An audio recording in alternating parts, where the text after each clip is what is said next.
Welcome, YouTube. Sales to CEOs, Louie Herron, Sales to CEO. Look, today we're talking about how to effectively work the service drive. Now listen, before we begin, let me just make sure everybody's on the same page. Look, it is my passionate mission to help car people grow to the next level. So Sales to CEO, the university, it's all about getting you from where you're at to where you need to be. Now, I don't know where you need to be. You may want to go from a salesperson to a sales manager, maybe a general sales manager. Maybe you're already a manager and you want to get to GM level. Maybe you want to be a partner from general manager, or maybe own your own dealership. Look, as a 20-year-old, I had the fire, I had the ambition, I had the passion. I'm looking for those that feel the same way, those that are in this business and you're grinding hour after hour, not making the money you want to make, not having any kind of type of freedom that you need to have to be able to invest and save money so you can build a future. I've said it before and I'll say it again, in this business, there is no retirement. You are the retirement. So you've got to figure out how are you going to get to the next level. And if you just want to sell cars at a high level, I can help you with that as well. So again, all that is at Sales to CEO.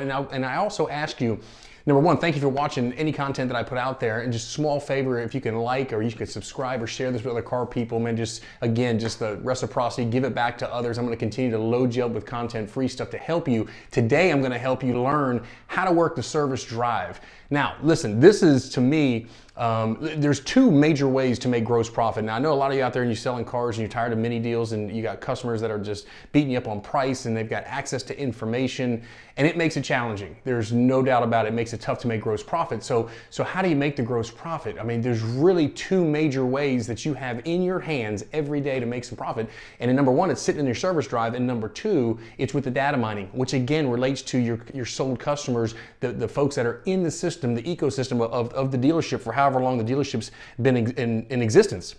That's available to you, and you have to learn how to work those. Remember, the folks that are in the service drive, they're not looking for a car today. They're in there getting an oil change, or maybe they're doing some basic maintenance, or maybe they're getting some tires. So again, if you approach it the right way and you stay vigilant and consistent, right? You get that axe and you got this tree we got to chop, right? I've said this so many times to so many salespeople over the year. You got guys that go out there and they'll whack that tree to take that oak down, and they'll hit it for 2 days, 3 days, and they'll wear it out. And guess what? They wear out. And then they put the axe down. But the guy that goes out there every day, boom, just 5, 6 whacks a day, sets the axe down. Next day, 5 hits a day. At the end, when it's all said and done, the person that stays consistent, whacking that tree 5, 6 times a day, that tree will fall. The person who tried to wear it out, wear themselves out and can't get anywhere. So let's talk about this service drive. So I want to first identify something that's huge. Number one, if you're in a dealership and you're getting 20, 30 ups a day, number one, God bless you. That's a pretty good sized dealership, rocking and rolling. If you really are getting 20 to 30 a day, a lot of stores are getting 10, 9, 13, 17 ups a day. And mind you, there's 13, 16, 20 sales guys on the floor fighting for these 15, 16, 18 ups, right? It's a tough road to plow, not impossible, right? If you work on your skills, maximize the one that's in front of you, not an impossible feat, but we got to venture into other areas. When I look at, as a dealer principal, when I'm owning a dealership, or even as a general manager, and I'm looking at my DMA, right? My market area of how many cars I've got to sell with whatever brand I'm working with. And they tell me that I'm supposed to get 55% in my backyard, and I've got to get, 12%, 15% market share. As a dealer, as a general manager, I look at not only maximizing my DMA, right, my PMA rather, and just like you're maximizing that up that walks in the front door, I also got to look and figure out, if the pie is only so big, there's only so many sales I can get, I'm going to have to create another pie. I got to figure out where else can I get that business from. For you as a sales representative and growing and going to the next level, the service drive is an easy transition, easy way to do that. So if there's 20 ups on your showroom floor, I promise you there's probably 60 in the service department. If there's 10 or 12 on the showroom floor, there's 40 in the service department. Guys, the math is staggering. It's over 100% more opportunities. Traffic. And what do you need as a salesperson to succeed at a high level? You need two things. You need more traffic, more opportunities, and you need words. That's it. You need the right words to say, practice, drill, rehearse, memorize, understood with empathy and psychology and understanding forwards and backwards how to communicate a message, and you need somebody sitting in front of you. That's it. You have those two things, you'll sell cars. So when we're talking about the service drive, you have the opportunities. So now you got to get the gumption to go over there and learn how to shake a hand. Now I teach in my course, I teach two different ways: hand-to-hand combat, how to communicate, which is what we're going to talk about today. But I also talk about how to follow up with the customer the day after using videos, as well as a script that's just it's dynamite. I mean, it's absolutely fail-proof. It's an awesome script. But today we're talking about how do you work face to face. You have three types of opportunities in the service department. You have three types of customers back there. You're going to have your cold, you're going to have your warm, and you're going to have your hot. You have to identify a couple of things. Number one, I would definitely get close to some service writers and figure out, before I communicate with anybody, you can go cold right up on somebody, and that's not a problem. I'd like to do a little more research. I'd like to pull the RO. I'd like to see where are they from, how long are they serviced with us, what are they currently getting done, how many miles are on the car, and what make and model is it, right? You know, in your particular brand, whether it's Honda or Ford or Nissan or Toyota, you know in your brand, you're always looking to acquire inventory, always. And if you're managers, if you're watching this, I would always put a spiff when I was running a dealership that I would pay a buy fee to any of my sales reps that actually acquire a car. If I couldn't trade, but I got somebody to sell us the car, we're obviously buying the car, right? I pay them the $200. You as a salesperson should be looking how to work every angle to make the money, every angle you possibly can, and that is one of them.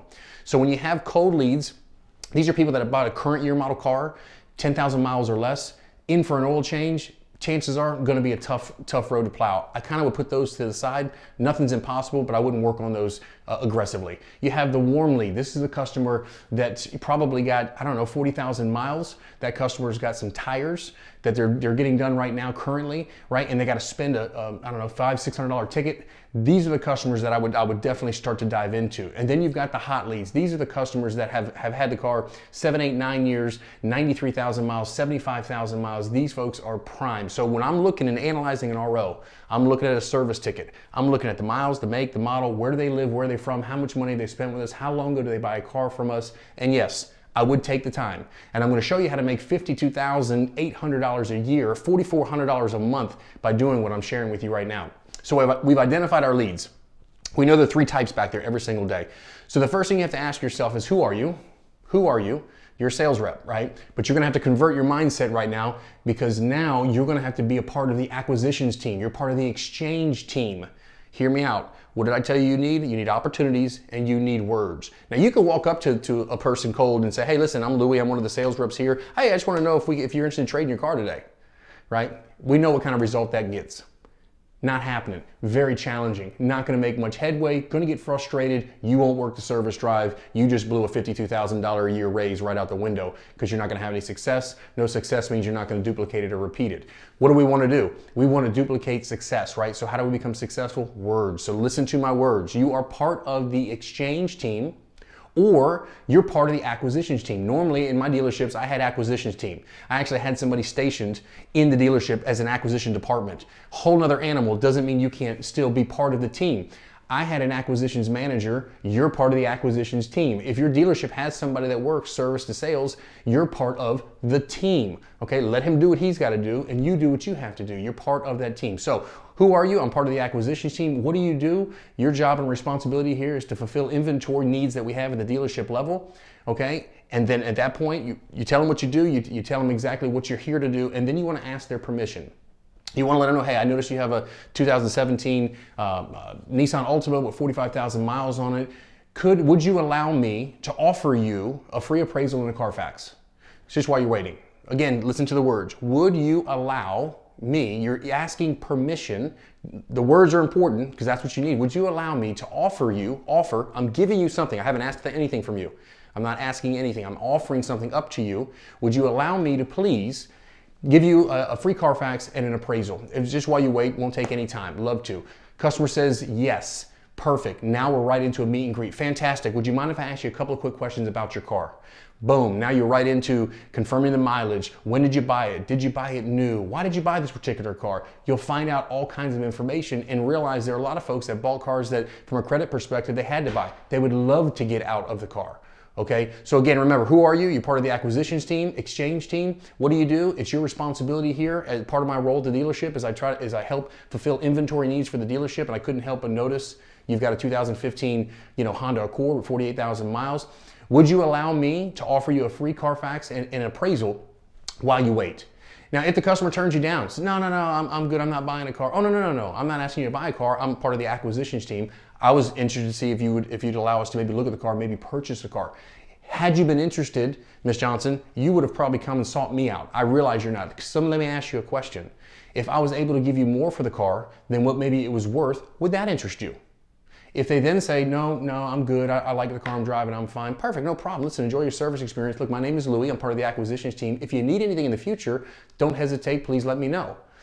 Remember, there's more to this. There's video to this. There's also a pencil to this, an acquisitions pencil on how to present, because you want to get to a point where you're presenting numbers to a customer. But in my course, I've got all this information. So listen, I want to tell you real quick as I close this down. Look, if you do this 5 times a day, I'm not asking you to do it 10 customers, 15 customers. I'm not trying to wear you out. But if you want to get to the next level, whether it's phone calls, whether it's prospecting, whether it's a service drive, listen, it ain't happening unless you do something different. 5 a day is 25 a week. If you only work 5 days a week, it's 108 a month. You close 10% of those, it's 11 car deals. The grosses are going to be better than $400 a pop, but I'm going to say, let's just assume it's a $400 commission. 11 deals is $4,400 a month for you to talk to 5. Don't be lazy. Get after it. You can do it. $4,400 times 12 months is $52,800 a year, and all you got to do is talk to the customers that are already in your service department. So look, this is Louie, Sales to CEO. Listen, if you like this content, if you like this video, do me a favor, subscribe, share it with some other car people. Listen, also don't forget my course. The links are below. If you want to copy my free book, that link is below. And December 10th, Augusta, we're coming at you, man. We're coming to Augusta, Georgia. My old stomping grounds is where I own part of a Toyota dealership in Augusta. So I'm excited. December 10th, our boot camp. That link's below as well. Listen, I hope you enjoyed it. Until the next time, we'll see you.